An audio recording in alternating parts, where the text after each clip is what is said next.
Hello everybody, welcome to JAIIB English Medium channel. I hope all of you are doing fine. Today in this particular session, we will be talking about one important question in the minds of many bankers. Since the registration will commence, we have limited time with us. So the doubt which is arising right now in many bankers' mind, it is that how we should approach Indian economy, Indian financial system subject, and why this doubt is there because this is the first examination. Right? You will have the examination of IIFS in the first week of May itself, and it will mark the beginning, the commencement of your JAB exam cycle. Right?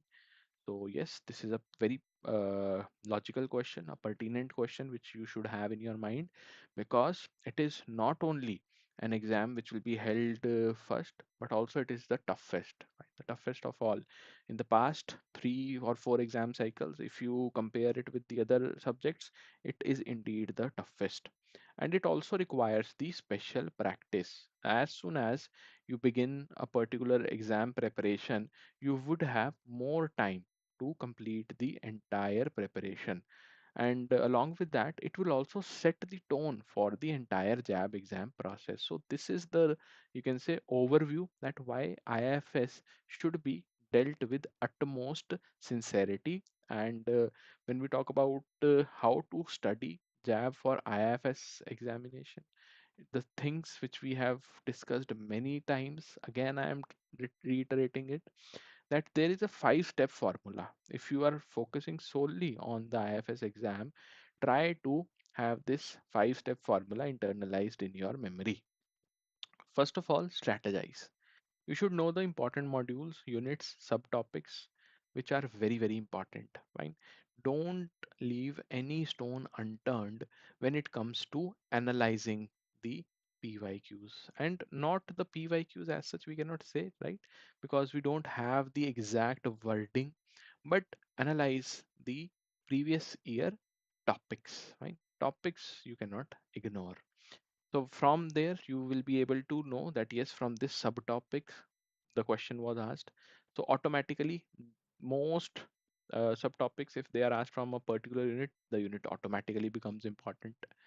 If the questions are asked more from a unit of a particular module, that module directly becomes much more important. So you have to strategize according to the importance of each particular module. Then comes the note making. Why you should make notes, why students ignore note making, because it is a tedious process, but it is the most rewarding process in your entire exam preparation journey, because once you make the notes, you won't have to worry about the revision, because it is the best source you can have for revising the entire study material. Also, when we say that after revision, after making notes, what should be done, that is your practice, and it is a process, right?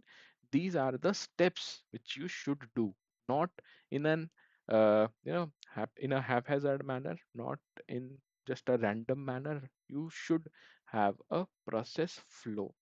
So first you make notes, then you revise. After revising, you start practicing. So solve the exam relevant MCQs, because ultimately the questions are the ones that make IFS exam difficult. Also, you need to evaluate. After practicing, see that out of these 100 questions, how many questions are wrong. Why are they wrong? Are there any questions which I have done correctly, but I don't know as such that what are the concepts involved? This is called foolproof analysis. That is your evaluation, which you should do after every mock test.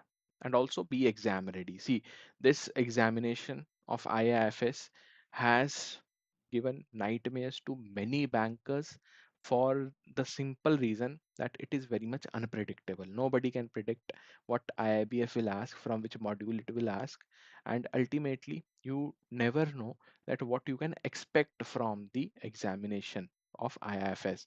So expect the unexpected always. Don't get disheartened, or for that matter, don't panic while sitting in the examination that yes, I have not prepared this particular topic, how I am going to sail through this particular exam. because it happens every time. That is why I am telling you upfront that do not panic. It happens. It will happen also in May 2026. You will see. So expect the unexpected, beat the numericals. IVF can ask numericals also from IFS, a subject which is not known for the numerical topics, but still they will ask. Okay, so don't get any kind of a preconceived notion in your mind that this thing will be asked, this will not be asked. They will ask only this particular module. They will ignore totally the rest modules. So be exam ready. Also, the module wise preference which you should keep in mind, it is that module D should be your first priority because of the number of chapters. Fine, maximum number of chapters are in module D. Then comes the conceptual module, which is module B. That should be your second priority. So first of all D, then B, then C, and then A. You can interchange C and A also. First C, then A, or first A, then C. But yes, these two modules you should not ignore. They will decide your fate in the actual examination. Focus on the most important aspect. Whenever you are reading for IFS specifically, I'm telling you, focus on the keywords, the concepts. Very, very important, because IIBF has this habit of confusing you via questions. The language is tricky. Why? Because of the complicated concepts. So either you understand the concepts fully or you focus on the keywords. Right? Make your own way of approaching a particular exam and it will work. Also, again, I'm telling you, don't ignore the numericals. We have seen in past that in PPP RBWM for May 2025 examination, IIBF asked good number of numericals. So yes, IFS also has you can say 7 to 8 topics from where numericals can be asked. So try to cover them comprehensively. Also, make notes. Again, I'm reiterating this fact because ultimately you will be able to revise in the last week of your exam preparation if you have notes. Practice quality mocks, and here we will help you because we have good quality MCQs. We have just updated our full length mock tests for IFS also, and we have reviewed it intensively. So do not ignore such offerings from reputed institute. Try to grab this as soon as possible. And when we talk about the JAB increment Mahapak, why it is apt for your IFS, or for that matter JAB exam needs, because it not only has the online live classes, the recorded videos of those live classes, but also the practice mock tests. You will have the unit wise mock test as well as the full length mock test. Along with that, ebooks are also provided. Plus, whatever course we are launching for JAB May 2026, you will have the access to all the regular batches, then the crash course, the revision classes, all these will be included in your JAB Increment Mahapak. Apart from the classes, you will also get the 4 physical practice books. Fine, these books will be delivered to your address. Along with that, formula sheets will be also there in the increment box, and study planner plus ADA 247 merchandise and affirmation cards. Right. So this was it for today's video. If you have any doubt regarding the courses, you can directly call us on 0981 981 9247. Okay, all the best.